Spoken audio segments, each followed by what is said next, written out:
Hi, how you doing? It's a beautiful day in the neighborhood. We have a Strat-shaped case here. Let's see what's in there.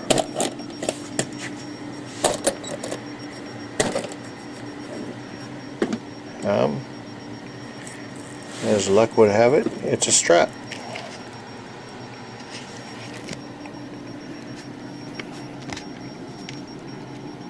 And we have ourselves a Mexican Strat that I am told a dog got a hold of.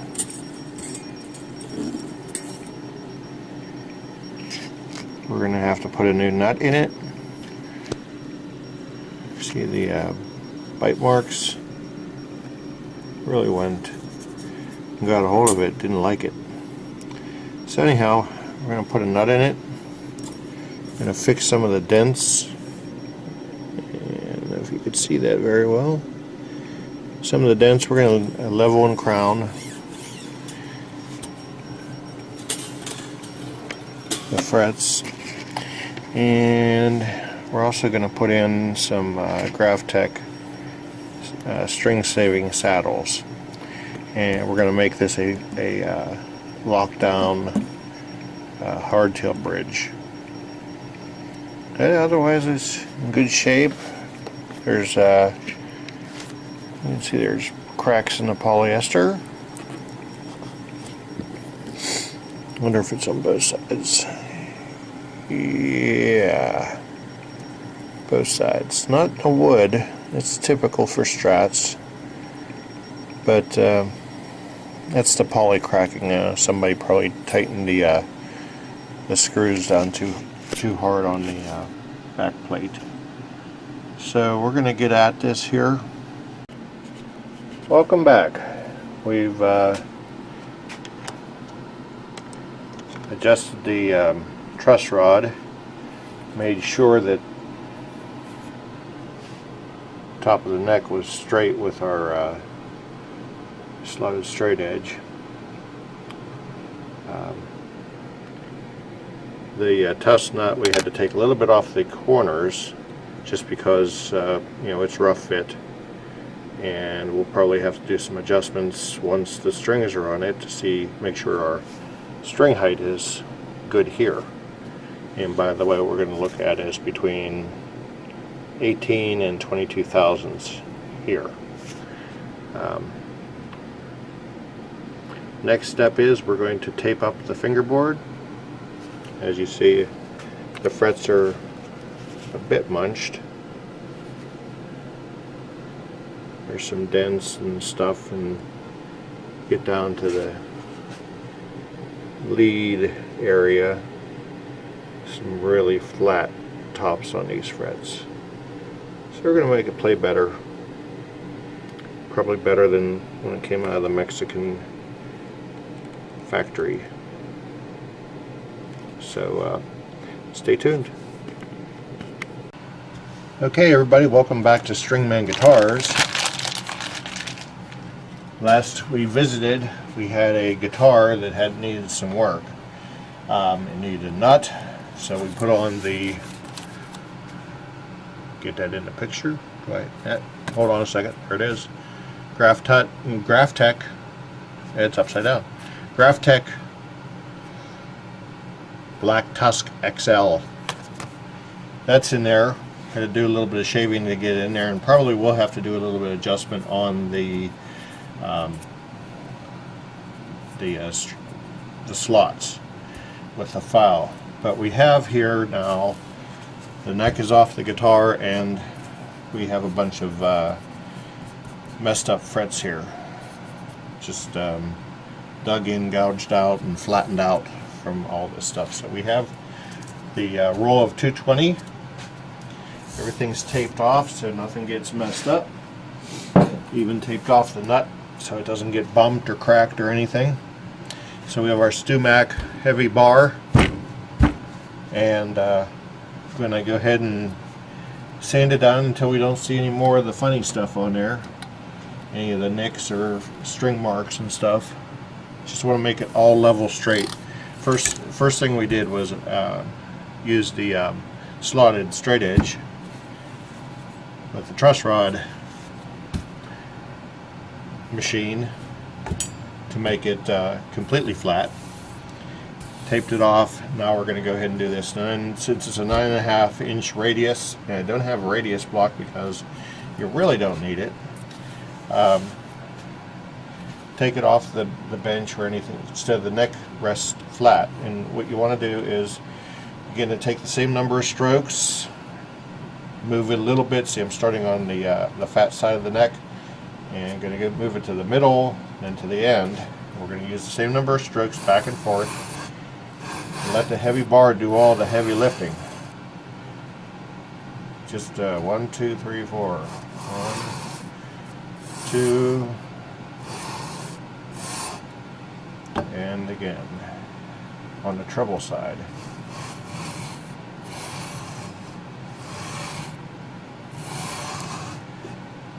And right there.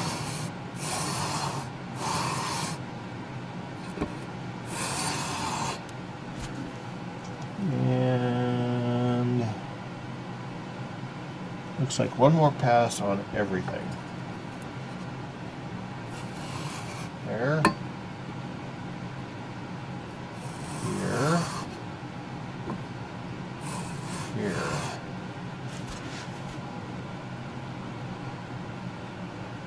By the look of it, it all looks nice and flat. Just going to use the fret rocker to make sure that we have no high frets.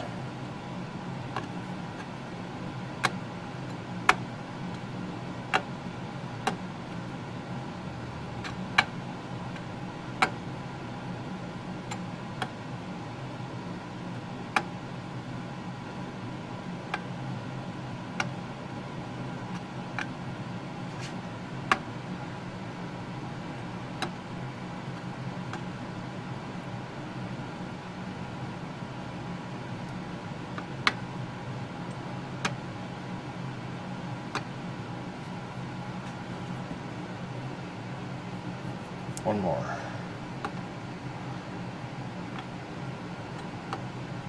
Now we go to the skinny one.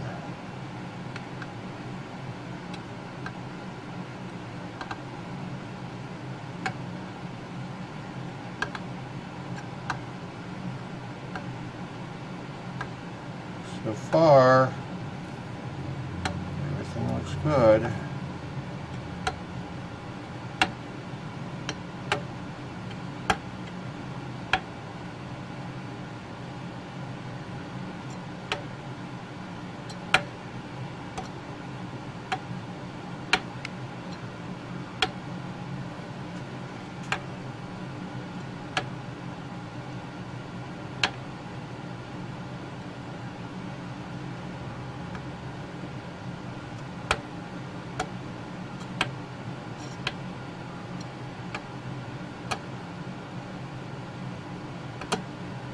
Up, I got 4 there.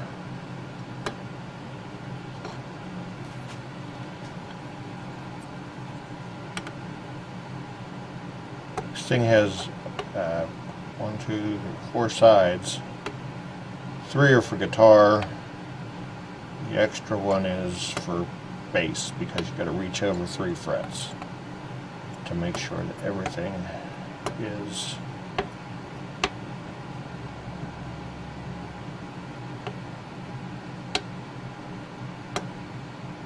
good. Okay, everything's flat. We'll come back and we're going to do some fret crowning with the fret crown tool. This is from Stuart Mac, and it's a one-way file, meaning it can only go one direction. You can't take it back and forth. So you can do the whole neck one way, and it's grooved to leave a crown at the top. So you're going to take it one way and then come around, turn the neck around, and you're going to do the same thing. So I'll come back to you whenever I got that done, and then we're going to hit it with the diamond files and do the same thing. So one more top tip. You use the magenta Sharpie to go ahead and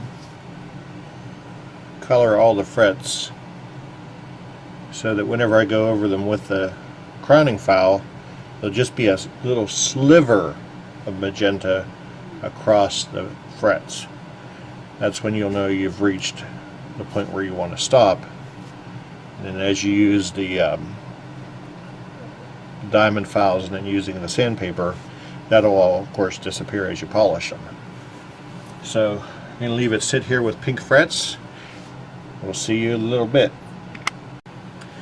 Alright, welcome back. We've got our Stratocaster neck, and we've done the first bit of filing with the rough file. If you can see, there are still small lines, I don't know if the camera's picking it up or not, of the magenta Sharpie on there. So I can see exactly that there is indeed a crown on there. So now what I'm going to do is this little tool here, it's a diamond file, and on one side it has 150 grit, and on the other side you pull it out, flip it around, and you've got, I know you can't read that, but it's 300 grit. And this is a medium which is used for the guitar frets. So these files here can be used back and forth. Just use the same number of back and forths on each fret, and when you get to the end you flip it over, start at the 150, flip it over to the 200, and then from there you hop up to the 320 sandpaper, 400, 600, 800, 1000, 12, 15, and 2000. Finish it off with a little bit of 4/0 steel wool with this stuff here, silver polish. It takes that last bit off and makes it really smooth. So I'll show you a little bit of this. This is the 150. Still feels a little rough because of all the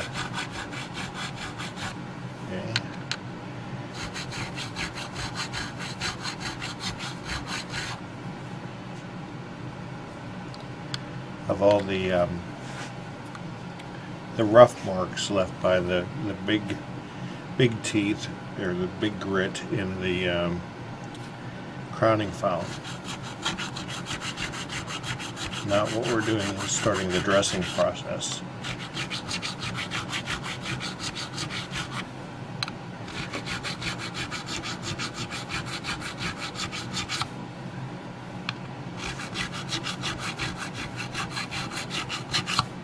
And you get the idea. So I'll catch you back whenever I am finished doing the rest of the 200 and hopping up, or the 150 and hopping up to the 200. Alrighty. My mistake, it was actually 150 and then 300. Give you an idea what it kind of looks like there.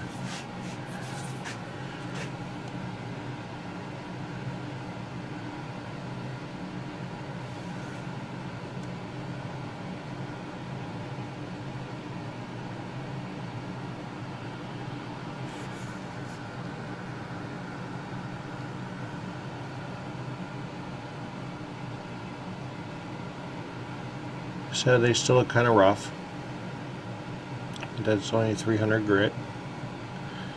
And now we're going to go with the sandpaper. We're going to start with 320. Go to 400 to 600, 800 to 1000. And I'll catch you up somewhere in the middle of that. And by the way, this thing here is going bye-bye. I don't know why they put those on the guitars. They don't work. They've never worked. You put the rollers on there.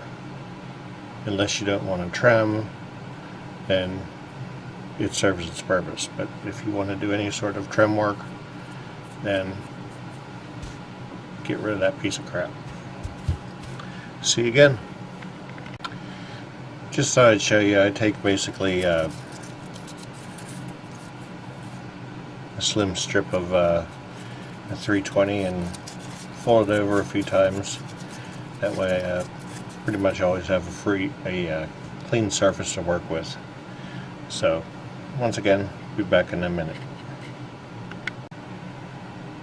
Alright, we've used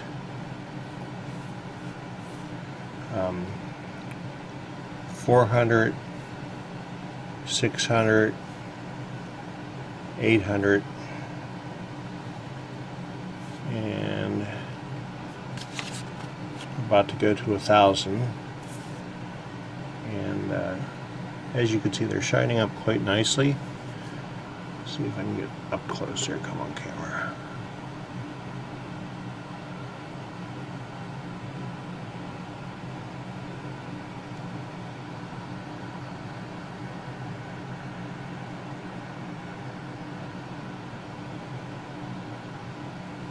So, the trick with this is somewhere around here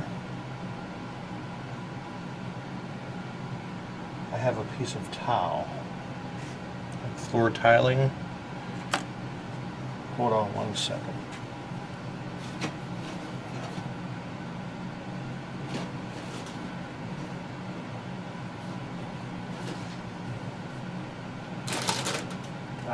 There it is.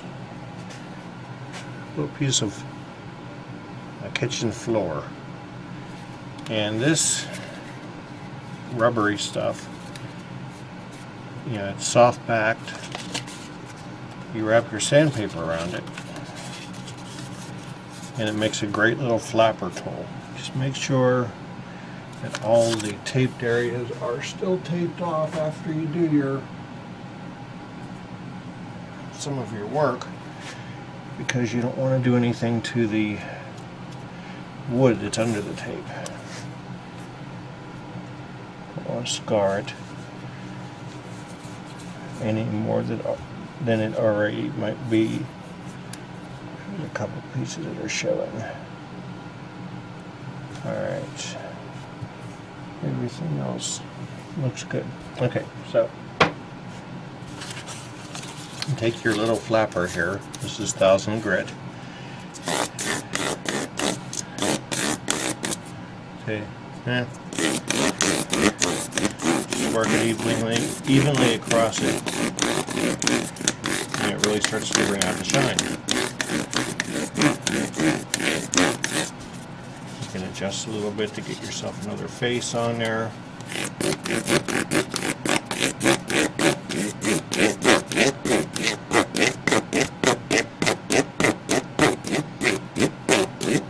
Shout out to Dave, who showed me this idea. Dave from Ontario taught me a lot of things. So that's pretty much the 1000 grit. And we're going to just hop up all the way to the 2000, and I'll catch you then. Now we grab ourselves a little piece of 4/0 sandpaper, and we do the next to the last step on the frets, that is.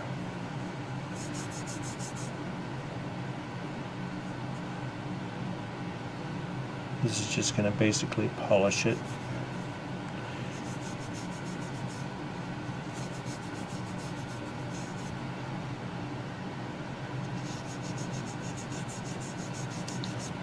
You see some areas that still have a little bit of file marks on them, and this will take care of the rest of that.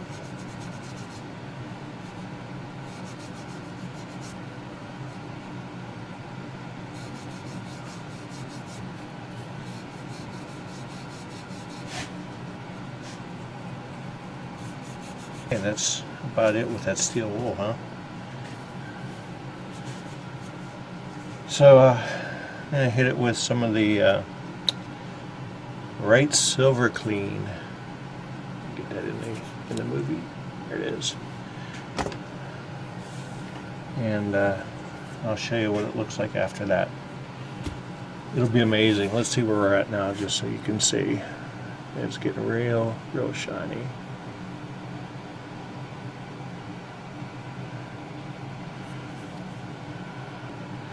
Well, like I said, I didn't feel like sleeping, so I figured I'd just finish these off. And as you can see, they are, at least I hope you can see, it came out just lovely. A little bit of goo there. Oh, there's the new Graphtec nut we put in. Okay, welcome back. So Buddy wants this hardtailed, and so I want to release these lag screws here. And also, I personally do not like the V spring mounting. It's it puts uneven tension on the inside spring. So if you were at a gig and you were doing some dive bombs, there's a good chance that that middle string could fall off, and then you would be out of tune, period, with no help. So we're gonna first thing I'm gonna do is just remove them.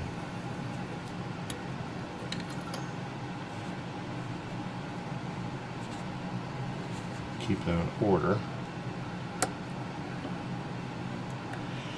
And we're going to flip this over. And the proper way, when I got this bridge was what they called hardtailed, which isn't what hardtailing is. Somebody had screwed down all 6 screws here and had the thing sitting up on its end, which isn't the way it's supposed to be. When you hardtail a Strat, you do it with the springs holding the bridge down to the deck. This is a kind of a razor edge here. It's an angle, so that when you do use the dive for the arm, you have room on the spring to do it with. So the way to set this up right is you take your screwdriver and you turn the screw in until the body just comes up off of the deck, and back it off a half. One more time. Take it down. Okay, there it goes. Back it off a half.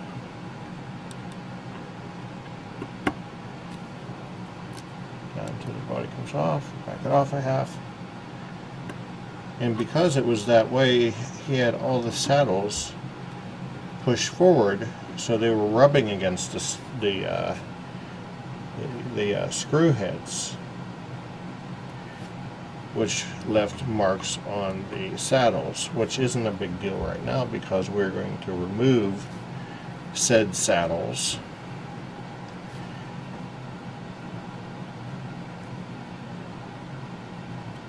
and put in, where did they go? Some Graphtec string saver saddles.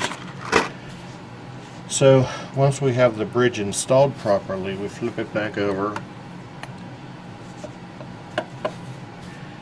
And you take your middle spring, put it into position, and put it in the middle. Take your side string, and it mounts up to the side. This way you give even tension to all the springs.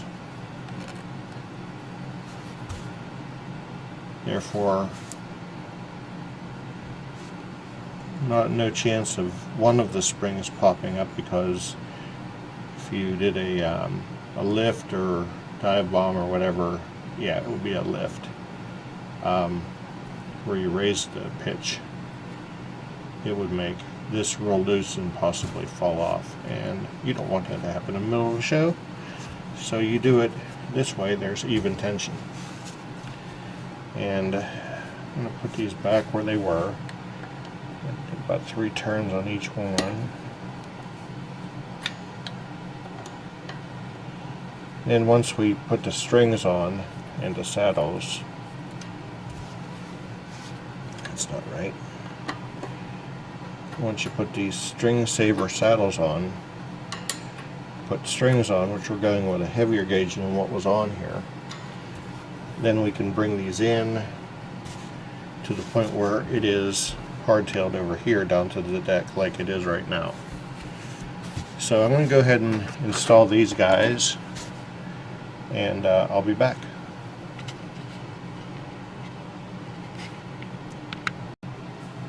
I wanted to show you something that I found on this guitar here.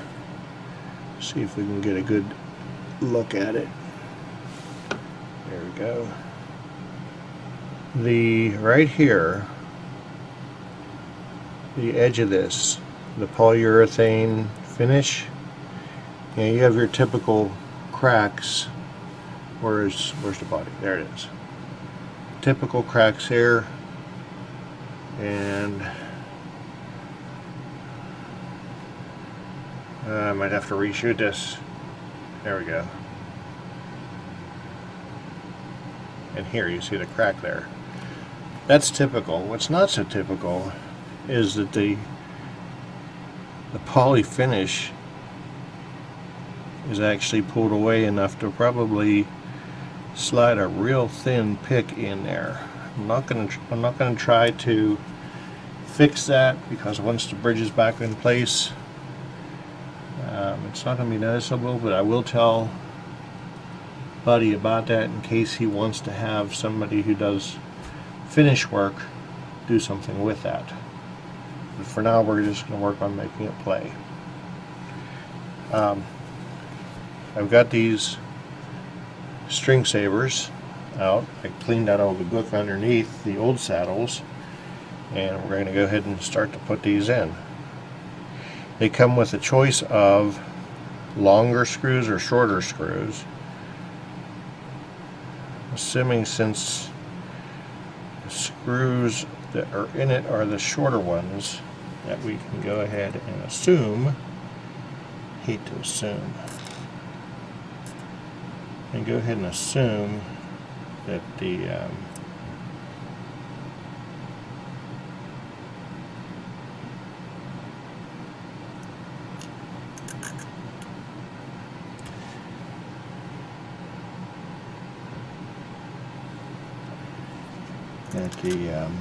shorter ones are what it's meant for, at least for a Strat. It has longer ones for maybe some sort of other body or other sort of bridge, but basically get it in there with a spring between it, and try to get this sort of rough set where I think the actual where the intonation is going to be on this. It was way up front because of the way the bridge was screwed in before. So just going to start out and do this here, and I will check back with you once I get the rest of these in. So it turns out that I did have some room to put some tight bond down in there, and I do have strapping tape. So we're going to go ahead and let this set up. Put a little pull on this here. I'm just going to go ahead and tighten this on down.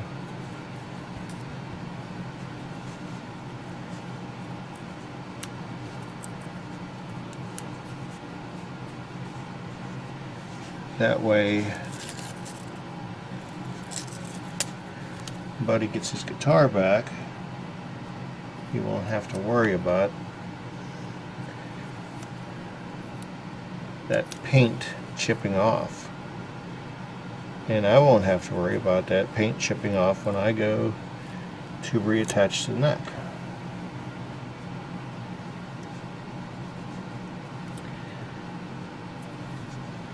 A little bit of stuff oozing out here,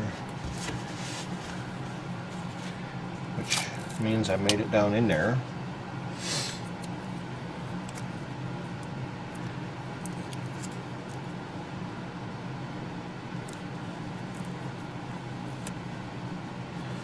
I'll let that sit up while I go have dinner. And it only takes about 20 minutes for this stuff to set up. Oh, by the way, we've got the strap locks on. We have the nice new saddles on. Looking good. See you in a little bit. Okay, we're back. We've got our saddles on, we've got our neck put back on, and by the way, the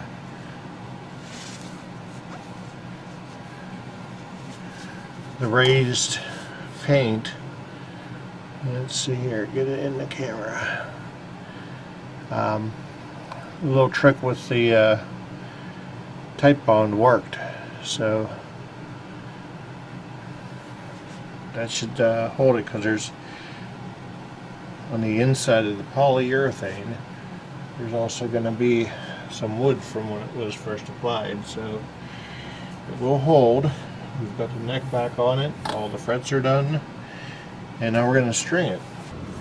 So the basics of stringing up a guitar that doesn't have locking tuners.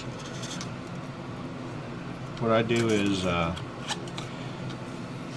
put this at an angle where the string is going in the top and actually reaching towards me.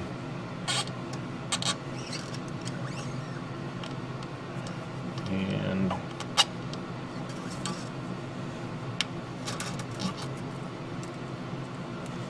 I take it and I bend it like so. That's not a boogie, is it? There it is. Yeah, take it and bend it like so. And we will go ahead and get our cranker.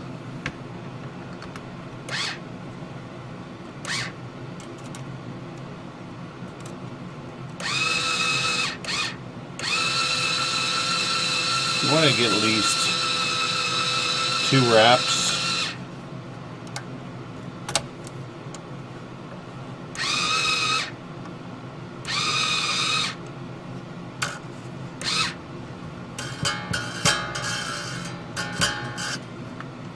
On the string, and you also want to leave these on in case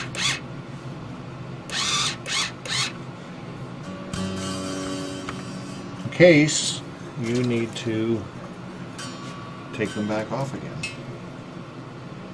Say you didn't measure right and you didn't get enough wraps on it. And once again, pull back towards the neck on the part of the string that's furthest from you, and the one that's pointing towards you, point towards the end of the headstock.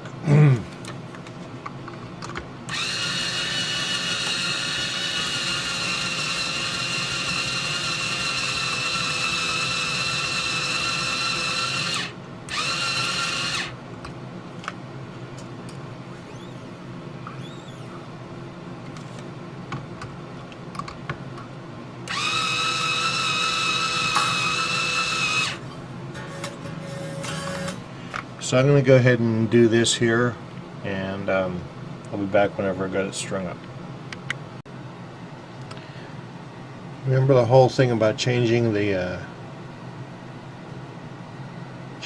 screws in the back that hold the trim claw? Well, I'll loosen it or tighten it back up because it's not on the deck now. So I'm going to flip it over, count the number of turns, try maybe 2 at a time.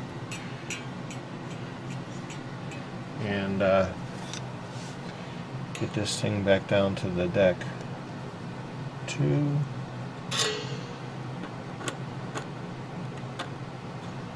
1, 2. Take a look. Still needs to go further. 1, 2, and 1, 2. Okay, it still needs to go down.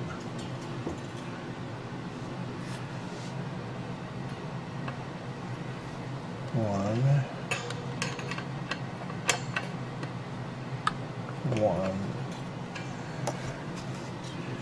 Okay, a little bit more.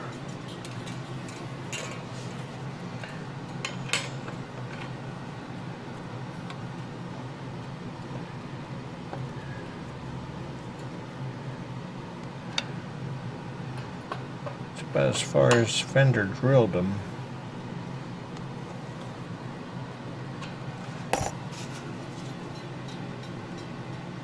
Just a little bit further.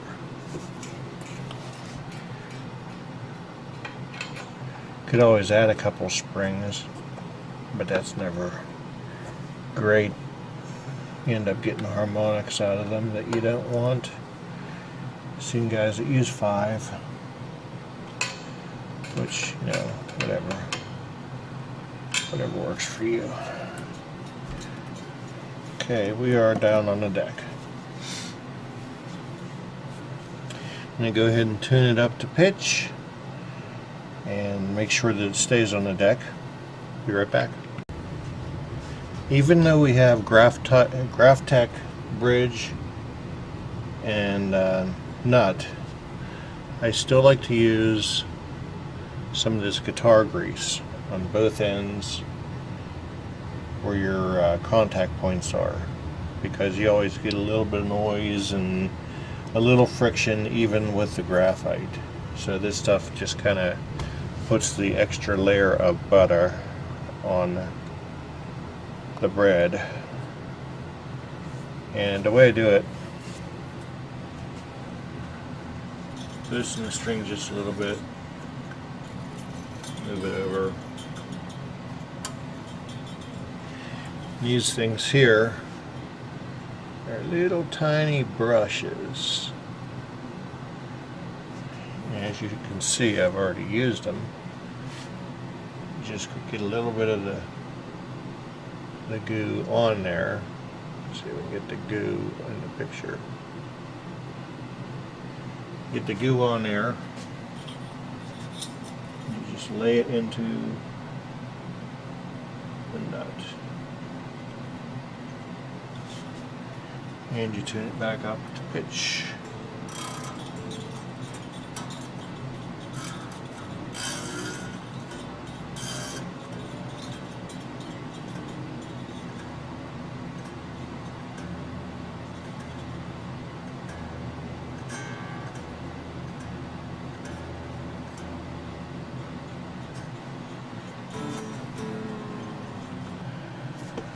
Okay, we're in the setup process. So we're looking for about 18 to 20 thousandths at the first fret for nut height, or string height at the nut. And I've got an 18 here, and it just barely sneaks under there. And it can be lower at the treble side, and just barely sneaks under there. I can feel it. And then they want 10 thousandths when you use a straight edge, or you can use a capo, make your own straight edge. Capo on the first, hold down the last, turn your gauge the right way, and measure at the 7th. And you want to just be able to snug a 10 underneath there. And I can feel it snugging. Yeah, perfect. From there you want to go to string height, and they want 4/64 I'm sorry, 5/64 at the, no, 4/64 all the way across. It's a 9.5-inch radius, so you don't have to worry about it whenever you get your string height at the 12th fret right. Then you will have the proper radius, and you adjust the radius by using one of these fancy dogs here, string height gauge. Yep, there you go. And I did not get this at Stumac. I got it at Philadelphia Luthiers. So it's 12th fret without the capo. They want to see 4/64. And we have 3/64, so the saddle needs to come up a little bit. And it just so happens I have, you know, they give you the Allen wrench with the new saddles.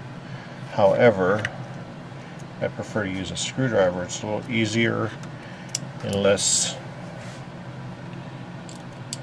likely to scratch things.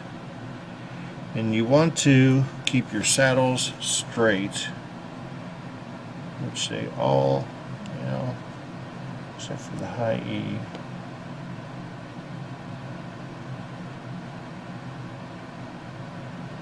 They all are.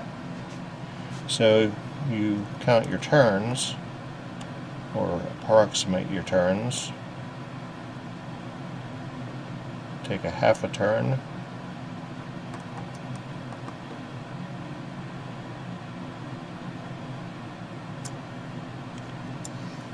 And then check your string height, and not quite there.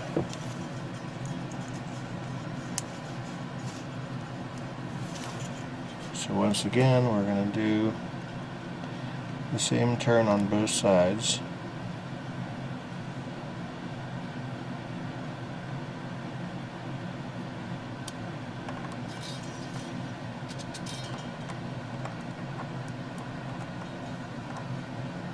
You can see what I'm doing.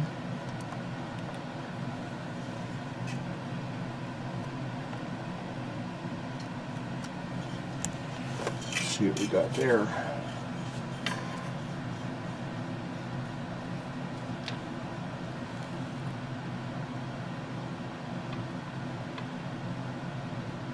Just a hair more.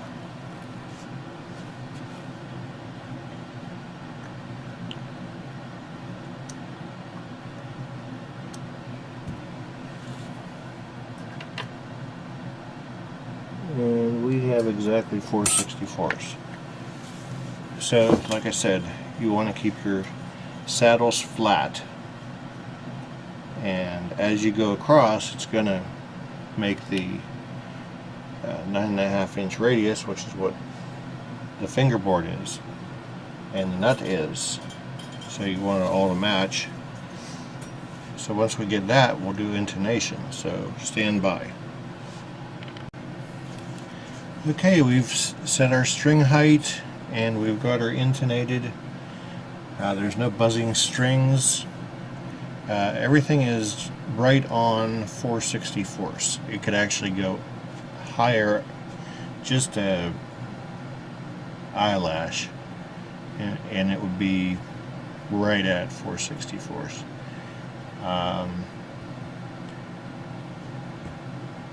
The last thing I have to do is, now I did go through each one of the saddles and put some of that guitar grease on it.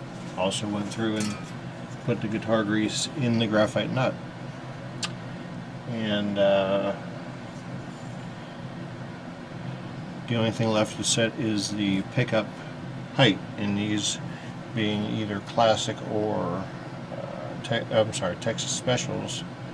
We want 8/64 when we hold down at the last fret on the top pole.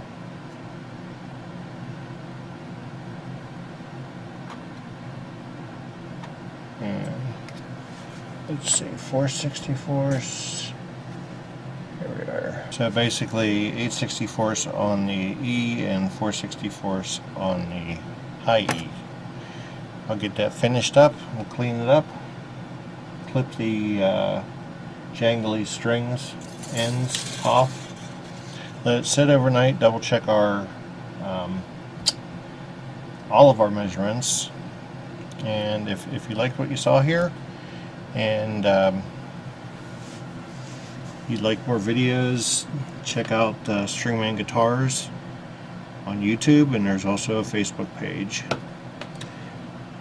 And I think by Tuesday this will be back in the customer's hands. Thanks a lot.